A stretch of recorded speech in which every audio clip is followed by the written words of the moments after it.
നമസ്കാരം. ഇൻഫിനിറ്റ് സ്റ്റോറീസിന്റെ പുതിയൊരു അധ്യായത്തിലേക്ക് എല്ലാവർക്കും സ്വാഗതം. നിങ്ങളുടെ വീട്ടിൽ ഈ നാളുകളിൽ ജനിച്ചവരുണ്ടോ? ഉണ്ടെങ്കിൽ ദാ ഈ പിറക്കാൻ പോകുന്ന 2026 പുതുവർഷം ഇവരോട് ഗുരുവായൂർ പോയി തൊഴാൻ പറയണം കേട്ടോ. ഭഗവാൻ ഇവരെ കാത്തിരിക്കുകയാണ്. 2026 തുടങ്ങി ആദ്യത്തെ ഒരു 6 മാസത്തിനകത്ത് ഇവർ ഗുരുവായൂർ പോയി തൊഴുതു കഴിഞ്ഞാൽ ഇവരുടെ ജീവിതത്തിൽ വലിയ നേട്ടങ്ങളുണ്ടാവും കേട്ടോ. ഇവരുടെ ജീവിതം രക്ഷപ്പെടും. നിങ്ങളുടെ വീട്ടിൽ ഈ നാളുകളിൽ, ഞാൻ ഈ പറയാൻ പോകുന്ന നാളുകളിൽ ജനിച്ച ഒരാളെങ്കിലും ഉണ്ടെങ്കിൽ അവരോട് പറയണം ഗുരുവായൂരപ്പനെ പോയി തൊഴാനായിട്ട്. പറ്റിയാൽ നിങ്ങൾ കൂട്ടിക്കൊണ്ടു പോകണം. പോയി തൊഴുത് വന്നു കഴിഞ്ഞാൽ അവരുടെ ജീവിതം രക്ഷപ്പെടും. ആ കുടുംബത്തിൻ്റെ തന്നെ തലവര തെളിയും എന്നുള്ളതാണ്. ഭഗവാൻ ഗുരുവായൂരപ്പൻ, നമ്മളുടെ സ്വന്തം ശ്രീകൃഷ്ണ ഭഗവാൻ അനുഗ്രഹിച്ച് കനിഞ്ഞു നിൽക്കുന്ന സമയമാണ് ഈ നാളുകാരെ സംബന്ധിച്ചിടത്തോളം. ഇവർ പോയി വന്നു കഴിഞ്ഞാൽ ഇവരുടെ ജീവിതം രക്ഷപ്പെടുമെന്ന് മാത്രമല്ല, ആ വീടിൻ്റെ മൊത്തത്തിലുള്ള അവസ്ഥയിൽ മാറ്റം ഉണ്ടാവും. ഗുരുവായൂർ ദർശനത്തിനായി ഏറ്റവും സമയം തെളിഞ്ഞു നിൽക്കുന്ന, ഭഗവാന്റെ വിളി വന്നു നിൽക്കുന്ന നക്ഷത്രക്കാരാണ് ഈ നാളുകാരെന്ന് പറയുന്നത്. അപ്പം ഞാൻ ഈ വീഡിയോയിൽ നക്ഷത്രക്കാരെ പറയാം. അതുപോലെ തന്നെ പോകുന്ന സമയത്ത് കുറച്ച് നാണയം എടുത്ത് ഞാൻ ഈ പറയുന്ന കണക്ക് ചെയ്തിട്ട് ഗുരുവായൂർ കൊണ്ടുപോയി കാണിക്കയായിട്ട് സമർപ്പിക്കണേ. ഒരുപാടൊന്നും വേണ്ട, കുറച്ച് ഒരു പിടി നാണയം മതി. അതും കൊണ്ടുപോയി ഞാൻ ഈ വീഡിയോയുടെ അവസാനം പറഞ്ഞു തരാം. അതുപോലെ അങ്ങ് സമർപ്പിച്ച് ഗുരുവായൂരപ്പനെ തൊഴുക കേട്ടോ. ആദ്യത്തെ ഒരു 6 മാസത്തിനകത്ത് പോകാൻ പറ്റിയാൽ അതായിരിക്കും ഏറ്റവും ഗംഭീരം. അപ്പം ദീർഘിപ്പിക്കുന്നില്ല, കാര്യത്തിലേക്ക് കടക്കാം. പ്രധാനമായിട്ടും 9 നാളുകാർക്കാണ് ഭഗവാന്റെ ഒരു വിളി വന്നു നിൽക്കുന്ന നേരം എന്ന് പറയുന്നത്. ഭഗവാൻ ഒരുപക്ഷെ എന്നെ കൊണ്ട് ഇന്നിവിടെ പറയിച്ച് നിങ്ങളിത് കാണാനിടയായി ഒരു നിമിത്തമായി ഭഗവാന്റെ വിളി നിങ്ങൾക്കും വന്നു ചേർന്നിരിക്കുക കേട്ടോ. അതുകൊണ്ട് ഈ നാളുകാരെങ്കിലും വീട്ടിലുണ്ടെങ്കിൽ അവരോട് പറയുക, ഈ 2026 തുടങ്ങി എപ്പോഴാണോ ഒരു അവധി കിട്ടുന്നത്, അല്ലെ സമയം കിട്ടുന്നത്, പോകാൻ പറ്റുന്നത്, ആ സമയത്ത് ഭഗവാനെ പോയി കണ്ട് തൊഴുക. നിങ്ങളുടെ ജീവിതത്തിലെ സകല ദുഃഖ ദുരിതങ്ങളും ഭഗവാൻ തീർത്തു തരും എന്നുള്ളതാണ്. ഇതിൽ ഒന്നാമത്തെ നക്ഷത്രം എന്ന് പറയുന്നത് തിരുവോണം നക്ഷത്രക്കാരാണ്. തിരുവോണംകാർക്ക് കഷ്ടകാലം പിടിച്ച സമയമാണ്. കഷ്ടകാലം പിടിച്ച സമയം എന്ന് പറഞ്ഞാൽ കഴിഞ്ഞ കുറേ കാലമായിട്ട് തിരുവോണംകാർക്ക് അറിയാം നിങ്ങൾ കിടന്ന് അനുഭവിച്ചുകൊണ്ടിരിക്കുന്ന പ്രശ്നങ്ങൾ. ജീവിതത്തിൽ ചെന്ന് തൊടുന്നതൊക്കെ തിരിഞ്ഞു കൊത്തുന്ന കാലത്തിലൂടെ പോയിക്കൊണ്ടിരുന്നത്. പറഞ്ഞറിയിക്കാൻ പറ്റാത്തത്ര വിഷമങ്ങൾ ഉള്ളിൽ ഒതുക്കിയിട്ടുണ്ട് തിരുവോണംകാർ. പലപ്പോഴും ഭഗവാനെ മനസ്സുരുകി വിളിച്ചിട്ടുണ്ട്, ഭഗവാനെ എന്നെ എന്തിനാണ് ഇത്രയധികം പരീക്ഷിക്കുന്നതെന്ന്. തിരുവോണംകാർ ഈ വീഡിയോ കാണുന്നുണ്ടെങ്കിൽ വേറെ ആർക്ക് മനസ്സിലായില്ലെങ്കിലും നിങ്ങൾക്ക് ഞാൻ ഈ പറഞ്ഞത് കിട്ടിയിട്ടുണ്ടാവുമെന്ന് കരുതുന്നു.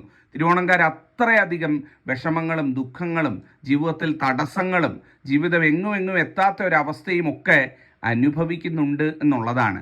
തിരുവോണംകാർ ഈ 2026 തുടങ്ങി ആദ്യത്തെ ഒരു 6 മാസത്തിനകത്ത് ഗുരുവായൂർ പോകണം കേട്ടോ. പോകുമ്പം വെറും കൈയോടെ പോകരുത്. ഞാൻ കുറച്ച് നാണയം കൊണ്ടുപോകേണ്ട രീതി ഞാൻ വീഡിയോയുടെ അവസാനം പറഞ്ഞു തരാം. ആ നാണയമായിട്ട് വേണം നിങ്ങൾ പോകാനായിട്ട്. അങ്ങനെ പോയി ഭഗവാൻ ആ കാണിക്ക് സമർപ്പിച്ച് ഭഗവാനെ കണ്ട് തൊഴുത് വീട്ടിൽ വരുന്നതോടുകൂടി നിങ്ങളുടെ ജീവിതത്തിലെ ദുഃഖ ദുരിതങ്ങൾ ഒന്നൊന്നായിട്ട് തീർന്നു തുടങ്ങും. നിങ്ങളുടെ ജീവിതത്തിൽ ഓരോ പ്രശ്നങ്ങളായിട്ട് അഴിഞ്ഞു വീണു മാറി ജീവിതം വിജയത്തിലേക്ക്, എല്ലാ തടസ്സങ്ങളും നീങ്ങി വിജയ കുതിപ്പ് ജീവിതത്തിൽ ഉണ്ടാവുകയും ചെയ്യുന്നതാണ്. തിരുവോണംകാർ വീട്ടിലോ പരിചയത്തിലോ ഉണ്ടെങ്കിൽ നിർബന്ധമായിട്ട്, ഒരുപാട് കഷ്ടപ്പെടുന്നുണ്ടായിരിക്കും, ജീവിതത്തിൽ ഒരുപാട് പ്രയാസങ്ങളിലൂടെ ആയിരിക്കും ഇവർ കടന്നു പോകുന്നത്, പോകാൻ പറയണം. ഈ 2026 തുടങ്ങി ആദ്യത്തെ ഒരു 4 മുതൽ 6 മാസത്തിനകത്ത് പോയി കഴിഞ്ഞാൽ അതായിരിക്കും ഏറ്റവും നല്ലത്. തുടക്കത്തിൽ പോകാൻ പറ്റുന്നവർ അങ്ങനെ പോകാം, അല്ല ഒരു 4 മുതൽ 6 മാസത്തിനകത്ത് പോവുകയാണെന്നുണ്ടെങ്കിലും കുഴപ്പമില്ല.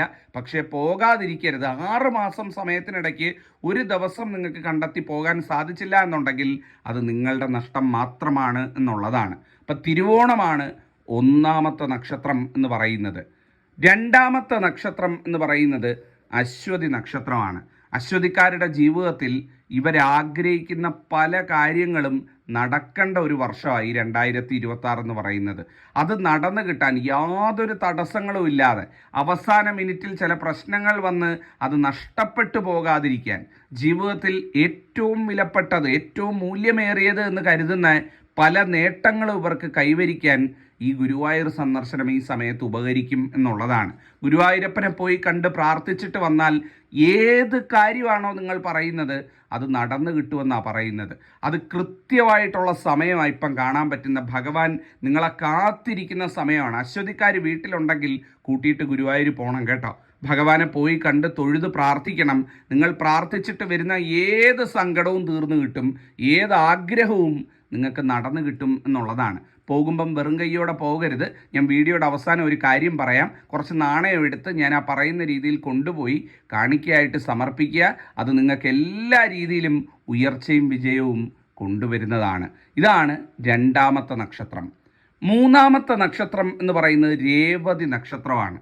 രേവതിക്കാരുടെ ജീവിതത്തിലെ അല്ലലും അലച്ചിലും കഷ്ടപ്പാടും ദുരിതവും അവസാനിക്കേണ്ട വർഷമായി 2026 എന്ന് പറയുന്നത് കേട്ടോ. ഭഗവാന്റെ ഏറ്റവും ചൈതന്യം നിങ്ങൾക്ക് തൊട്ടറിയാൻ സാധിക്കുന്ന വർഷമാണ്. ഭഗവാൻ പ്രസാദിച്ച് നിൽക്കുക കേട്ടോ. ഗുരുവായൂരപ്പൻ പ്രസാദിച്ച് നിൽക്കുകയാണ് രേവതിക്കാരുടെ കാര്യത്തിൽ. രേവതിക്കാർ ചെന്നാൽ മതി, ആ നടക്കൽ ചെന്ന് ഭഗവാനെ കണ്ടാൽ മതി. നിങ്ങളുടെ ജീവിതത്തിലെ സകല ദോഷങ്ങളും അഴിഞ്ഞു വീണില്ലാതാകും.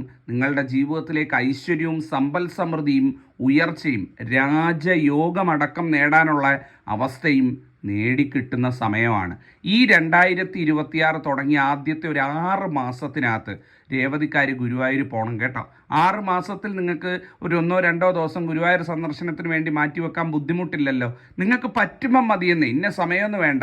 നിങ്ങൾക്ക് പറ്റുന്ന ഒരു ദിവസം തിരഞ്ഞെടുത്ത് ഭഗവാനെ പോയി കണ്ട് തൊഴുത് പ്രാർത്ഥിക്കുക. പോയി വരുന്നതോടുകൂടി ഇന്ന് വരെ ജീവിതത്തിൽ കണ്ടിട്ടില്ലാത്ത പല രീതിയിലുള്ള മാറ്റങ്ങളും രേവതിക്കാർക്ക് സംഭവിക്കുന്നതാണ്.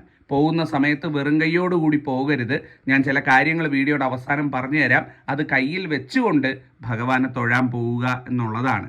ഇതാണ് മൂന്നാമത്തെ നക്ഷത്രം. അടുത്തത് 4ാമത്തെ നക്ഷത്രം എന്ന് പറയുന്നത് മകയിരം നക്ഷത്രമാണ്. നരക തുല്യമായിരുന്നു കഴിഞ്ഞ 2-3 വർഷങ്ങൾ മകയിരംകാരുടെ ജീവിതത്തിൽ. നരക തുല്യം, ഞാൻ പറഞ്ഞത് അതിശയോക്തി പറയുന്നതല്ല, നരക തുല്യമാണ്. മകയിരംകാരുണ്ടെങ്കിൽ നിങ്ങളൊന്ന് ആലോചിച്ച് നോക്കിയാൽ മതി. ജീവിതത്തിൽ ഒരുപാട് നഷ്ടങ്ങൾ, ജീവിതത്തിൽ ഒരുപാട് സങ്കടങ്ങൾ, ജീവിതത്തിൽ പലപ്പോഴും എങ്ങും എത്തിച്ചേരാതെ ജീവിതം തന്നെ ഒരു വലിയ ചോദ്യചിഹ്നമായിട്ട് കൺമുന്നിൽ നിൽക്കുന്ന ഒരവസ്ഥ, എന്താവുമെന്നുള്ള ആശങ്ക, മനസ്സമാധാനമായിട്ടൊന്ന് ഉറങ്ങിയിട്ട് കാലങ്ങൾ കുറേ ആയ ഒരു അനുഭവമാണ് മകയിരംകാർക്കുള്ളത്. ആ ദുരിതങ്ങളൊക്കെ 2026 തീരും കേട്ടോ. അത് തീരാനിടയാകുന്നത് തന്നെ സാക്ഷാൽ ഗുരുവായൂരപ്പൻ്റെ, ശ്രീകൃഷ്ണ ഭഗവാന്റെ ഒരു അനുഗ്രഹവും ചൈതന്യവും കേട്ടോ. അതുകൊണ്ടാണ് ഞാൻ മകയിരംകാരെടുത്ത് പറയുന്നത്, 2026 നിങ്ങളുടെ ജീവിതത്തിലെ എല്ലാ ദുഃഖങ്ങളും തീർത്തു തരാൻ അനുഗ്രഹിച്ച് നിൽക്കുന്ന ആ ഗുരുവായൂരപ്പനെ നിങ്ങൾ പോയി കാണണം കേട്ടോ. ഭഗവാനെ പോയി കണ്ട് തൊഴുത് തന്ന എല്ലാ സൗഭാഗ്യങ്ങൾക്കും, തരാൻ പോകുന്ന എല്ലാ സൗഭാഗ്യങ്ങൾക്കും നന്ദി പറയണം കേട്ടോ. നിങ്ങൾ പോയി വരുന്നതോടുകൂടി, ഗുരുവായൂർ ചെന്ന് വരുന്നതോടുകൂടി ജീവിതത്തിൽ വലിയ മാറ്റങ്ങൾ കാണാൻ സാധിക്കുന്നതാണ്. പറയുന്ന നിസ്സാരമായിട്ട് എടുക്കരുത്. ജഗദീശ്വരനായിട്ട് എന്നെ കൊണ്ട് ഇത് പറയിച്ചതായിരിക്കും, നിങ്ങളിത് കാണാനിടയായതായിരിക്കും. പോയി ഭഗവാനെ കണ്ട് തൊഴുത് പ്രാർത്ഥിക്കുക. 2026 ആദ്യത്തെ ഒരു 6 മാസത്തിൽ പോകാമെന്നുണ്ടെങ്കിൽ അതായിരിക്കും ഏറ്റവും കെങ്കേമോ എന്ന് പറയുന്നത്. എന്തെങ്കിലും നിങ്ങൾക്ക് സംശയങ്ങളോ കാര്യങ്ങളോ ഉണ്ട് എന്നുണ്ടെങ്കിൽ ചോദിക്കാം. ഞാൻ ഈ വീഡിയോയുടെ അവസാനം നിങ്ങൾക്ക് കൃത്യമായിട്ട് പോകുമ്പം കുറച്ച് നാണയം കയ്യിൽ ഞാൻ ഈ പറയുന്ന കണക്ക് കൊണ്ടുപോകുന്നതിനെ പറ്റി പറഞ്ഞു തരാം. അതും കൂടെ കൊണ്ടുപോകാമെന്നുണ്ടെങ്കിൽ, കുറച്ച് നാണയം കൂടെ വീട്ടിൽ ഞാൻ പറയുന്ന രീതിയിൽ വെച്ചിട്ട് കൊണ്ടുപോകാമെന്നുണ്ടെങ്കിൽ ഗംഭീരമായിരിക്കും. പോയി വരുന്നതോടുകൂടി സകല ദുഃഖ ദുരിതങ്ങളും മകയിരംകാർക്ക് തീരുകയും ചെയ്യുന്നതാണ്. മകയിരമാണ് 4ാമത്തെ നക്ഷത്രം. 5ാമത്തെ നക്ഷത്രം എന്ന് പറയുന്നത് പൂയം നക്ഷത്രമാണ്. പൂയംകാരുടെ കാര്യം ബഹുരസമാണ്. ജീവിതത്തിൽ ഒരുപാട് സൗഭാഗ്യങ്ങൾ കൺമുന്നിലുണ്ട്, പക്ഷേ ഒന്നും അനുഭവിക്കാൻ പറ്റാത്ത അവസ്ഥ, അല്ലെങ്കിൽ എല്ലാത്തിനും ഒരു മന്ദത. ജീവിതത്തിൽ പല കാര്യങ്ങളും തടസ്സപ്പെട്ട് കിടക്കുക, പലതിനും ഒരുങ്ങിയിറങ്ങിയിട്ട് അതൊന്നും എങ്ങും എത്താതെ പാതി വഴിയിൽ നിൽക്കുന്ന ഒരവസ്ഥ. അങ്ങനെ വല്ലാത്തൊരവസ്ഥയിലൂടെയാണ് പൂയം നക്ഷത്രക്കാർ കടന്നു പോകുന്നത്. പൂയംകാർ നിങ്ങളുടെ വീട്ടിലുണ്ട് എന്നുണ്ടെങ്കിൽ മനസ്സിലാക്കുക, ഒരുപാട് ഉയരങ്ങൾ കീഴടക്കേണ്ടവരാണ് അവർ. പക്ഷേ ജീവിതത്തിൽ പല തടസ്സങ്ങളും പല ദോഷങ്ങളും വന്ന് പൂയംകാരെ തടഞ്ഞു നിർത്തിയിരിക്കുന്ന ഒരു സമയമാണ്. പൂയംകാരെ ഗുരുവായൂർ കൊണ്ടുപോകണം കേട്ടോ. ഉണ്ടെങ്കിൽ നിർബന്ധമായിട്ട്, ചിലപ്പം വരാനൊക്കെ വൈമുഖ്യം കാണിക്കും, സമയത്തിൻ്റെ ആണ്. എന്നിരുന്നാലും പിടിച്ച് നിർബന്ധമായിട്ടും അവരെ ഗുരുവായൂർ കൊണ്ടുപോയി ഭഗവാനെ തൊഴിയിക്കണം കേട്ടോ. തൊഴിച്ച് വന്നു കഴിഞ്ഞാൽ തന്നെ അവരുടെ ജീവിതത്തിലെ പ്രശ്നങ്ങൾ ഓരോന്നായിട്ട് ഇല്ലാതാകും. ഭഗവാൻ ഏറ്റവും കനിഞ്ഞ് അനുഗ്രഹിച്ച് നിൽക്കുകയാണ്. ഭഗവാന്റെ വിളി വന്ന് നിൽക്കുകയാണ്. പോയാൽ ജീവിതം ഐശ്വര്യപൂർണ്ണമാകുന്ന സമയമാണ്. പോകുമ്പം ഞാൻ കുറച്ച് നാണയം കൊണ്ടുപോകാനായിട്ട് പറഞ്ഞു തരാം വീഡിയോയുടെ അവസാനം. അതുപോലെ കുറച്ച് നാണയവും കയ്യിൽ കൊണ്ടുപോയി ഭഗവാന് സമർപ്പിക്കാൻ ഒരു രീതിയുണ്ട്. ആ രീതി ഞാൻ വ്യക്തമായിട്ട് എല്ലാവർക്കും കൂടി അവസാനം പറഞ്ഞു തരാം. അതുപോലെ കുറച്ച് നാണയം കൊണ്ടുപോയി ഭഗവാന് സമർപ്പിച്ച് ഭഗവാനെ തൊഴുക എന്നുള്ളതാണ്. ജീവിതം മാറി മറിയും വിളിക്കുന്നത് ഗുരുവായൂരപ്പനാണ്. അടുത്ത നക്ഷത്രം എന്ന് പറയുന്നത് ഉത്രട്ടാതി നക്ഷത്രമാണ്. ഉത്രട്ടാതിക്കാരെ സംബന്ധിച്ചിടത്തോളം സമയമാറ്റം കാണുന്ന ഒരു വർഷമാണ് 2026 എന്ന് പറയുന്നത്. എന്താണ് സമയമാറ്റം എന്ന് പറയുന്നത്? ജീവിതത്തിലെ ഒരുപാട് പ്രശ്നങ്ങൾക്കൊക്കെ പരിഹാരമുണ്ടാകുന്ന, ജീവിതത്തിൽ ഒരുപാട് കാര്യങ്ങൾ ആഗ്രഹിച്ചിട്ട് നടക്കാതിരുന്നത് നടക്കാൻ സാധ്യതയുള്ള, ഒരുപാട് പ്രശ്നങ്ങളിൽ നിന്നൊക്കെ മോചനം ലഭിക്കാൻ സാധ്യതയുള്ള ഒരു വർഷമാണ്. എന്നിരുന്നാലും ദോഷങ്ങളും ഉള്ള ഒരു വർഷമാണ്. ദോഷങ്ങളുണ്ടോ എന്ന് ചോദിച്ചാൽ ദോഷങ്ങളും ഉണ്ട്. കുറേയൊക്കെ ദോഷങ്ങൾ മാറുകയും ചെയ്യുന്നുണ്ട്. അങ്ങനെ വല്ലാത്തൊരവസ്ഥയാണ് ഉത്രട്ടാതി നക്ഷത്രക്കാരുടേത്. എന്നാൽ ഗുരുവായൂർ പോയിക്കൊണ്ടാണ് ഉത്രട്ടാതിക്കാർ ഈ പുതുവർഷത്തിലേക്ക് കടക്കുന്നത് എന്നുണ്ടെങ്കിൽ, അതായത് പുതുവർഷത്തിൻ്റെ 1-ാം തീയതി തന്നെ പോകണമെന്നല്ല പറയുന്നത്, ആദ്യത്തെ ഒരു 4 മാസത്തിനകത്ത്, അതായത് ഒരു ഏപ്രിൽ മാസം കഴിഞ്ഞ് ഒരു വിഷു ഒക്കെ തുടങ്ങുന്നതിന് മുമ്പ് നിങ്ങൾക്ക് ഈ ഗുരുവായൂർ പോകാൻ പറ്റിയാൽ ഉത്രട്ടാതിക്കാർക്ക് ഐശ്വര്യപൂർണ്ണമായി തീരും ഈ 2026 എന്നുള്ളതാണ്. ആദ്യത്തെ 4 മാസത്തിനകത്ത് ഉത്രട്ടാതിക്കാരങ്ങ് ചെന്നാൽ മതി. ഭഗവാൻ അനുഗ്രഹിച്ച് നിൽക്കുന്ന സമയം എന്ത് സങ്കടം ചെന്ന് പറഞ്ഞാലും അതിന് പരിഹാരം ഉണ്ടാവും. ഭഗവാൻ കാത്തു രക്ഷിക്കുന്നതാണ്. ഞാൻ പോകുന്ന സമയത്ത് കുറച്ച് നാണയം കയ്യിൽ കൊണ്ടുപോകാനായിട്ട്, അത് പൂജിച്ച് കൊണ്ടുപോകുന്നത് എങ്ങനെയാണെന്നുള്ളത് പറഞ്ഞു തരാം. എല്ലാവരും വീട്ടിൽ നിന്ന് പോകുമ്പം ഉത്രട്ടാതിക്കാർ കുറച്ച് നാണയം അത്തരത്തിൽ കൊണ്ടുപോകണം കേട്ടോ. വീഡിയോയുടെ അവസാനം ഞാൻ ഇതിനെപ്പറ്റി വിശദമായിട്ട് പറയാം. അത് കൃത്യമായിട്ട് ചെയ്തങ്ങ് ഗുരുവായൂർ ചെന്ന് തൊഴുത് കാണിക്ക സമർപ്പിച്ച് പ്രാർത്ഥിച്ചിട്ട് വന്നാൽ മതി. സർവം മംഗളമാകും, ജീവിതം രക്ഷപ്പെടും. അടുത്ത നക്ഷത്രം എന്ന് പറയുന്നത് അത്തം നക്ഷത്രമാണ്. അത്തങ്കാരോട് ഞാൻ നിങ്ങളുടെ ജീവിതത്തിൻ്റെ അവസ്ഥയെപ്പറ്റി പറയേണ്ട കാര്യമില്ല. ജീവിതത്തിൽ എന്തോരം വിഷമങ്ങളുണ്ട്, എന്തോരം പ്രശ്നങ്ങളിലൂടെയാണ് നിങ്ങൾ കടന്നു പോകുന്നതെന്നുള്ളത് നിങ്ങൾക്ക് നല്ല വ്യക്തമായിട്ടറിയാം. പ്രശ്നങ്ങളുടെ വലിയൊരു കടലിൻ്റെ നടുക്കാണ് അത്തങ്കാർ നിൽക്കുന്നത്. ഓരോ ദിവസവും ഒന്നു മാറി പ്രശ്നങ്ങളും ദുരിതങ്ങളും മനസ്സമാധാനക്കേടുകളും അനർത്ഥങ്ങളുമാണ് അത്തങ്കാരുടെ ജീവിതത്തിൽ. അതിനൊക്കെ മാറ്റം കൊണ്ടുവരും ഈ വർഷം 2026 എന്ന് പറയുന്നത്. ഗുരുവായൂരപ്പൻ പ്രസാദിച്ച് നിൽക്കുക കേട്ടോ. പോയി കാണാൻ യാതൊരു ഉപേക്ഷയും വിചാരിക്കരുത്. ഭഗവാനെ പോയി കാണണം, ഭഗവാനെ പോയി കണ്ട് തൊഴണം എന്നുള്ളതാണ്. ഭഗവാനെ പോയി കണ്ട് തൊഴുതാൽ നിങ്ങളുടെ ജീവിതത്തിലെ എല്ലാ സങ്കട ദുരിതങ്ങളും, ഇനി ഈ ലോകം മുഴുവൻ നിങ്ങൾക്കെതിരെ എത്രയൊക്കെ പടപുരുതി നിന്ന് എന്ന് പറഞ്ഞാലും അതിനെയൊക്കെ തച്ചുടച്ചുകൊണ്ട് വിജയം നിങ്ങളുടെ കൈപ്പിടിയിൽ ഒതുങ്ങുന്ന കാലമാണ് വരാൻ പോകുന്നത്. സാക്ഷാൽ ഗുരുവായൂരപ്പൻ തന്നെ മുന്നിൽ നിന്ന് നയിക്കുമെന്ന് സാരം. അത്തങ്കാർ വീട്ടിലുണ്ട് എന്നുണ്ടെങ്കിൽ കൂട്ടിക്കൊണ്ട് നിർബന്ധമായിട്ടും ഗുരുവായൂർ പോവുക. 2026 തുടങ്ങിയ ആദ്യത്തെ ഒരു 6 മാസത്തിനകത്ത് അത്തങ്കാർ ഗുരുവായൂർ പോയി തൊഴാവുന്നുണ്ടെങ്കിൽ നിങ്ങളുടെ ജീവിതത്തിലെ പല വഴിത്തിരിവാകുന്ന, നാഴികക്കല്ലാകുന്ന പല കാര്യങ്ങളും ജീവിതത്തിൽ സംഭവിക്കുന്ന ഒരു വർഷമായി മാറും. ജീവിതം രക്ഷപ്പെടും. പോകുന്ന സമയത്ത് വെറും കൈയോടുകൂടി പോകരുത്. ഞാൻ ചില കാര്യങ്ങൾ കയ്യിൽ വെച്ചുകൊണ്ട് പോകാനുള്ളത് വീഡിയോയുടെ അവസാനം പറഞ്ഞു തരാം. ആ ഒരു കാര്യവും കൂടെ ഭഗവാന് കൊണ്ടുപോയി സമർപ്പിക്കാവുന്നുണ്ടെങ്കിൽ സർവം മംഗളം. അടുത്ത നക്ഷത്രം എന്ന് പറയുന്നത് ചതയം നക്ഷത്രമാണ്. ചതയംകാരെ സംബന്ധിച്ചിടത്തോളവും സമയമാറ്റത്തിൻ്റെ കാലമാണ് 2026 എന്ന് പറയുന്നത്. ജീവിതത്തിലെ ഒരുപാട് ദുഃഖ ദുരിതങ്ങൾക്ക് അറുതി വരുന്ന, അവസാനമാകുന്ന ഒരു കാലമാണ് ഈ 2026. ഗുരുവായൂരപ്പൻ ഏറ്റവും അനുഗ്രഹിച്ച് നിൽക്കുന്ന നക്ഷത്രങ്ങളിലൊന്നാണ് ചതയം നക്ഷത്രം എന്ന് പറയുന്നത്. ചതയംകാരുടെ ജീവിതത്തിലെ കണ്ണീരൊപ്പാൻ ഭഗവാൻ പല രൂപത്തിൽ, പല ഭാവത്തിൽ ഇവരുടെ ജീവിതത്തിൽ അവതരിക്കുമെന്നാണ് കാണാൻ സാധിക്കുന്നത്. ചിലപ്പം ഭഗവാൻ നേരിട്ട് പോലും വന്ന് പല രീതിയിലുള്ള അത്ഭുതങ്ങളും ഇവരുടെ ജീവിതത്തിൽ പ്രവർത്തിക്കുന്ന ഒരു വർഷമായിട്ടാണ് ഈ പുതുവർഷത്തെ കാണാൻ സാധിക്കുന്നത്.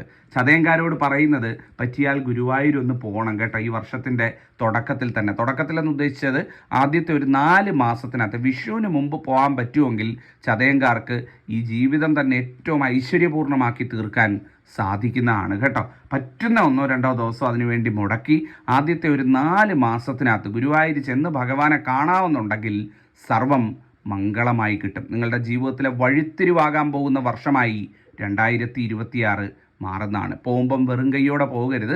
ഞാൻ ചില കാര്യങ്ങൾ പറഞ്ഞു തരാം, അതും കയ്യിൽ വെച്ച് വീഡിയോയുടെ അവസാനം പറയാം. അത് കയ്യിൽ വെച്ചുകൊണ്ട് പോവുക, പോയി ഭഗവാനെ തൊഴുക എന്നുള്ളതാണ്. അവസാനത്തെ നക്ഷത്രം എന്ന് പറയുന്നത് ചോതി നക്ഷത്രമാണ്. ചോതിക്കാരെ നിങ്ങളുടെ ഭാഗ്യമാണെന്ന് പറയാം. ഭഗവാൻ ഇത്രയധികം നിങ്ങളുടെ ജീവിതത്തിൽ പ്രസാദിച്ചു നിൽക്കുന്ന ഒരു കാലം വേറെ ഉണ്ടായിട്ടില്ല എന്നുള്ളതാണ്. എന്ത് വരം ചോദിച്ചാലും, ഇനി എത്ര വലുത്, ഇനി എത്ര അപ്രാപ്യമെന്ന് കരുതുന്ന കാര്യം നിങ്ങൾ ഭഗവാനോട് ചോദിച്ചാലും ചോദിക്കാർക്ക് അത് നേടിക്കൊടുക്കാൻ ഭഗവാൻ വരം നൽകുന്ന, ഭഗവാൻ കൂടെ ഇറങ്ങി വന്ന് നേടിത്തരുന്ന കാലമാണ് വന്നു ചേരാൻ പോകുന്നത്. നിങ്ങളുടെ വീട്ടിൽ ഒരു ചോദിക്കാരനോ ചോദിക്കാരിയോ ഉണ്ട് എന്നുണ്ടെങ്കിൽ നിർബന്ധമായിട്ടും പിടിച്ചുകൊണ്ട് ഗുരുവായൂർ പോകണം കേട്ടോ, എത്രയും വേഗം. പറ്റിയാൽ ആദ്യത്തെ ഒരു 4 മാസത്തിനകത്ത് പോകാമെങ്കിൽ അങ്ങനെ, 6 മാസത്തിനകത്താണെങ്കിലും കുഴപ്പമില്ല. ഈ 2026 ആദ്യ പകുതി കഴിയുന്നതിന് മുമ്പ് ഗുരുവായൂർ സന്നിധിയിൽ ചെല്ലണം എന്നുള്ളതാണ്. പോകുമ്പം വെറും കൈയോടുകൂടി പോകരുത്. ഞാൻ ചില കാര്യങ്ങൾ പറഞ്ഞു തരാം, അതും കൂടെ ചെയ്തിട്ട് പോവുകയാണെന്നുണ്ടെങ്കിൽ ഏറ്റവും ഗംഭീരമാകും. അപ്പോൾ അവസാനത്തെ നക്ഷത്രം എന്ന് പറയുന്നത് ചോതി നക്ഷത്രമാണ്. വരം ലഭിക്കാൻ പോകുന്ന നാളാണ് ചോതി നാളെന്ന് പറയുന്നത്. ഇനി ഏറ്റവും പ്രധാനപ്പെട്ട കാര്യം പറയാം. എല്ലാവരും ഈ പറഞ്ഞ നാളുകാരെല്ലാം ഗുരുവായൂർ പോകുന്നുണ്ട് എന്നുണ്ടെങ്കിൽ വെറും കൈയോടുകൂടി പോകരുത് കേട്ടോ. ഞാൻ ചില കാര്യങ്ങൾ പറഞ്ഞു തരാം. ഈ പോകുന്നതിൻ്റെ തലേ ദിവസം ഉണ്ടല്ലോ, ഇപ്പം നമ്മൾ നാളെയാണ് പോകാൻ ഉദ്ദേശിക്കുന്നതെന്നുണ്ടെങ്കിൽ, നാളെ രാവിലെയാണ് പോകാൻ ഉദ്ദേശിക്കുന്നതെന്നുണ്ടെങ്കിൽ, ഇന്ന് രാവിലെ ഏതാണ്ട് ഒരു 24 മണിക്കൂർ മുമ്പെങ്കിലും ഏറ്റവും കുറഞ്ഞത്, അതല്ലെങ്കിൽ ഇന്നലെ രാത്രിയിലായാലും മതി, നിങ്ങളുടെ വീട്ടിൽ വിളക്ക് കത്തിക്കുന്നിടത്ത്, നിലവിളക്ക് കത്തിക്കുമല്ലോ വീട്ടിൽ നിലവിളക്ക് കത്തിക്കുന്നിടത്ത് ഒരു ചെറിയൊരു മഞ്ഞപ്പട്ട്, അത് നിങ്ങൾക്ക് പൂജാ സ്റ്റാളുകളിൽ നിന്നോ അമ്പല സ്റ്റാളുകളിൽ നിന്നോ ഒക്കെ വാങ്ങിക്കാൻ കിട്ടും. ഒരു ചെറിയ മഞ്ഞപ്പട്ട് വാങ്ങിച്ചുകൊണ്ട് വന്ന് വിളക്ക് കത്തിക്കുന്നതിൻ്റെ മുമ്പിൽ ഒരു പീഠമോ അല്ലെങ്കിൽ ഒരു ഇലയോ അല്ലെങ്കിൽ എന്തെങ്കിലും ഒരു തുണി മടക്കിയിട്ടതോ വെച്ചിട്ട് അതിൻ്റെ പുറത്തായിട്ട് ഈ മഞ്ഞപ്പട്ട് വിരിച്ച് ആ മഞ്ഞപ്പട്ടിൽ ഒരു പിടി നാണയം എന്ന് പറയുന്നത് എന്താ, നമ്മളുടെ ഒരു കൈവെള്ളം കൊണ്ട് ഇങ്ങനെ പിടിച്ചെടുക്കുന്ന അത്ര നാണയങ്ങൾ, അത് നിങ്ങളൊരു 50 രൂപയ്ക്കോ മറ്റോ ചില്ലറ മാറി വെച്ചിരുന്നാൽ മതി. ചില്ലറ മാറിയിട്ട് നാണയ തുട്ടുകളാക്കിയിട്ട് ആ ഒരു പിടി നാണയം ആ മഞ്ഞപ്പട്ടിൽ വെച്ചിട്ട് ആ പിടി നാണയത്തിൽ നിന്ന് നിങ്ങളുടെ വീട്ടിൽ എത്ര അംഗങ്ങളുണ്ടോ അത്രയും നാണയം എണ്ണിയെടുക്കുക. അതായത് ഉദാഹരണത്തിന് നിങ്ങൾ ഒരു പിടി നാണയം വെച്ചിരിക്കുന്നത് നിങ്ങളുടെ വീട്ടിൽ 3 പേരാണ് ഉള്ളത് എന്നുണ്ടെങ്കിൽ അതിൽ നിന്ന് ആ ഒരു പിടി നാണയത്തിൽ നിന്ന് 3 നാണയം എടുക്കുക. 3 നാണയം എടുത്തിട്ട് നിങ്ങളുടെ വീട്ടിലെ ഓരോ അംഗത്തിൻ്റെയും കയ്യിൽ കൊടുത്തിട്ട് അവരുടെ തലയ്ക്കൊഴിഞ്ഞു തരാൻ പറയുക. 3 പ്രാവശ്യം ഓം നമോ നാരായണായ, ഓം നമോ നാരായണായ, ഓം നമോ നാരായണായ എന്ന് പറഞ്ഞുകൊണ്ട് 3 തവണ അവരുടെ തലയ്ക്കൊഴിഞ്ഞിട്ട് ആ ഓരോ നാണയവും വീട്ടിലുള്ള അംഗത്തിൻ്റെ കയ്യിൽ നിന്ന് വാങ്ങിക്കുക. അങ്ങനെ കിട്ടുന്ന ആ 3 നാണയങ്ങളും നിങ്ങൾ എന്ത് ചെയ്യണമെന്ന് വെച്ചാൽ ഈ വെച്ചിരിക്കുന്ന ആ തുണിയിൽ തന്നെ ഭദ്രമായിട്ട് വെച്ച് ആ നാണയപ്പിടിക്കൊപ്പം അല്ലെങ്കിൽ ഒരു പിടി നാണയത്തിനോടൊപ്പം ആ ഒഴിഞ്ഞ നാണയവും കൂടെ വെച്ചിട്ട് അത് ഭദ്രമായിട്ട് 24 മണിക്കൂറെങ്കിലും ആ വിളക്ക് കത്തിക്കുന്നിടത്തിരിക്കണം. വിളക്ക് കത്തിച്ച് വെക്കണമെന്ന് നിർബന്ധമില്ല. ആ നിലവിളക്ക് കത്തിക്കുന്ന സന്ധ്യയ്ക്കോ രാവിലെയോ കത്തിക്കുമ്പം വെച്ചാൽ മതി. പക്ഷേ 24 മണിക്കൂർ, നിങ്ങൾ പോകുന്നതിന് 24 മണിക്കൂർ മുമ്പ് തന്നെ അത് വെച്ച് അത് ഭഗവാനെ ആ വിളക്ക് ഒരു നേരമോ 2 നേരമോ വിളക്ക് തൊഴുത് ആ പോകുന്ന സമയത്ത്, പോകാനായിട്ട് ഇറങ്ങുന്ന സമയത്ത് ആ നാണയം വെച്ചിരിക്കുന്ന തുണി അല്ലെങ്കിൽ ആ പട്ട്, ആ മഞ്ഞപ്പട്ട് ഒന്ന് പൊതിഞ്ഞൊരു കിഴി പോലെ കെട്ടി എടുത്ത് പോകുന്ന സമയത്ത്, ഗുരുവായൂർ ചെല്ലുന്ന സമയത്ത് ആദ്യം തന്നെ ഭഗവാൻ അത് കാണിക്കയായിട്ട് സമർപ്പിച്ച് തന്ന എല്ലാ സൗഭാഗ്യത്തിനും, തരാനിരിക്കുന്ന എല്ലാ സൗഭാഗ്യത്തിനും ഭഗവാന്റെ അടുത്ത് നന്ദി പറഞ്ഞുകൊണ്ട് ഈ ഒരു ചടങ്ങ് പൂർത്തിയാക്കുക, അല്ലെങ്കിൽ ആ ഒരു ക്ഷേത്ര ദർശനം പൂർത്തിയാക്കുക എന്നുള്ളതാണ്. ഞാൻ ഈ പറയുന്ന രീതിയിൽ നാണയക്കിഴി സമർപ്പിച്ചുകൊണ്ട്, നാണയപ്പിടി സമർപ്പിച്ചുകൊണ്ട് നിങ്ങൾ ഭഗവാനെ ഒന്ന് തൊഴുതു നോക്കിക്കേ. ഈ ഗുരുവായൂർ ദർശനം നിങ്ങൾ ഇതുവരെ പോയതിൽ വെച്ച് ഏറ്റവും ഗംഭീര ഗുരുവായൂർ ദർശനമായി മാറും. ഞാൻ ഈ പറയുന്ന നാളുകാരിത് ചെയ്താൽ 2026 വഴിത്തിരിവിൻ്റെ വർഷമായി മാറുകയും ചെയ്യുന്നതാണ്. അപ്പോൾ ഇതാണ് ഇന്ന് എനിക്ക് പറയാനുള്ളത്. എന്തെങ്കിലും ചോദ്യങ്ങൾ, എന്തെങ്കിലും സംശയങ്ങളുണ്ടെങ്കിൽ ചോദിക്കാം. ജഗദീശ്വരനെ അനുഗ്രഹിക്കട്ടെ, എൻ്റെ അമ്മ മഹാലക്ഷ്മിയെ അനുഗ്രഹിക്കട്ടെ. നന്ദി, നമസ്കാരം.